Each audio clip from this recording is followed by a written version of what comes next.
Hi everybody, I am not Yvonne Nelson. I'm in Canada. I just received my book and I thought I would do the intro. I'll do you honor. Yvonne Nelson is a movie star in Ghana, Nollywood actress in Ghana. Many a times when we see people on a big screen, we think or tend to think that they have no problem. But this lady took the bold step to tell us what was underneath all of that makeup and the bravery acts, sometimes putting themselves in a vulnerable place. Let me read the first intro and the purpose of this book. She said, this book is not an ordinary biography. It is a search for an answer to a question that has nagged the author since her childhood, which is her. She's talking about her.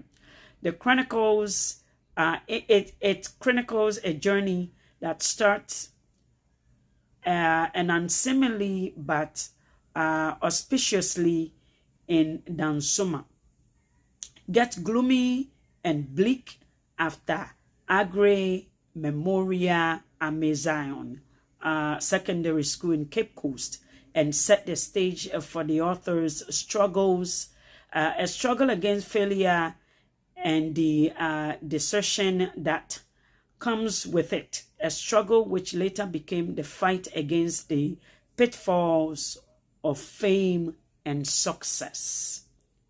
In essence, this book recounts an endless struggle by the author to discover herself and her place in the world, which is very, very crucial thing for everybody who's growing up, or every human being. Sometimes we are displaced on this earth because of things we don't know, some questions we may be asking, and answers that we might or may never find. And I really appreciate this book.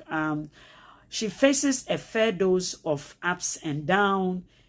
As with all human stories, there are surprises and dramatic, ironic, that are known perhaps only a providence. For instance, Agri Memoria, which she despises so much, turns out to be the right place that prepares her for the success that would define her life.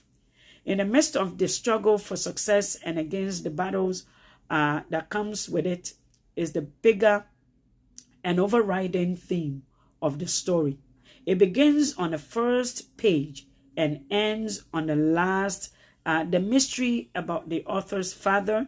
This story has almost all the elements of fiction. However, the major conflict of the story remains unsolved as the reader closes the page and wonder what is next.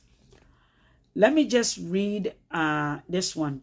Life, they say, begins at 40. This lady, like I said, this is very courageous steps and bold one for that. So, life begins at 40. This saying is rooted in the belief that by a person's fourth decades on earth, he or she should have laid the foundation necessary for a smooth and more rewarding takeoff into the next half of his or her existence on earth. If this saying is anything to go by, then my life is yet to begin. I will be 38 in November, and per the Constitution of Ghana, no person below 40 is eligible to be elected president of the country, even if he or she is able to carry the entire nation to the moon and back. So why am I in a hurry to write my memoir before I turn 40?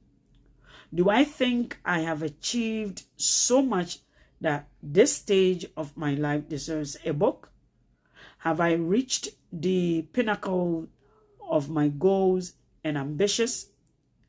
I have covered quite a distance, but what I envisage before me is more ambitious than what is behind me. So I am not writing this book because I think I have peaked. Guys, I think everybody should read this book. I think everybody should take the opportunity. So for $40, I'm going to be giving you bit by bit. But some of the things I'm not yet into even how many pages that I'm not even yet to anywhere else. But this is very deep, very interesting. Let me read part 1. A girl with double identity. That's the teacher's question. Her journey began and her curiosity actually spiked when this happened. What turned out later to be a frantic search and a lifelong fight for my true identity began rather nonchalantly.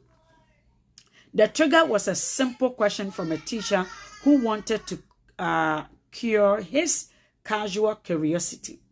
It was a question whose answer I thought I knew without having to search my young head, but I ended up racking my adult brain for years, employing scientific methods and conducting my own investigations, but without the corresponding reward for the effort. Every now and then, difficult variations of that question return to haunt me like a horrifying ghost. Guys, this is very deep, like I said. I grew up with a void in my life. For someone, I wish everybody has the opportunity to put what actually lies beneath them in a book. But it really didn't mean much to me until that fateful afternoon when my primary 5 class teacher, Mr. B.B. Grant, summoned me to his office. In front of the classroom, as I approached his desk, another boy in my class also scampered towards us. The teacher had called him too. I did not have the faintest hint about why the two of us were in Mr. Grant's were his subject, Mr. Grant's subject of interest and summons, but it would not take forever to find out. Yvonne Nelson was one of the neatest and most handsome boy in the class. As young as he was, he had an era of respectability around him, apart from his attitude when provoked, which those in his circle had endured a few times in the past. I could not say anything negative about him. We were not friends. We had our differences, we have our different cliques because our personalities, which were popular opposite, could not contain us in the same group. From after I liked Eugene, and that was just it. Even if I had my crush on him, I kept it to myself.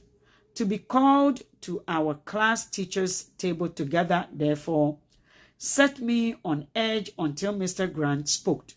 Are you two related? He asked, and I will end here.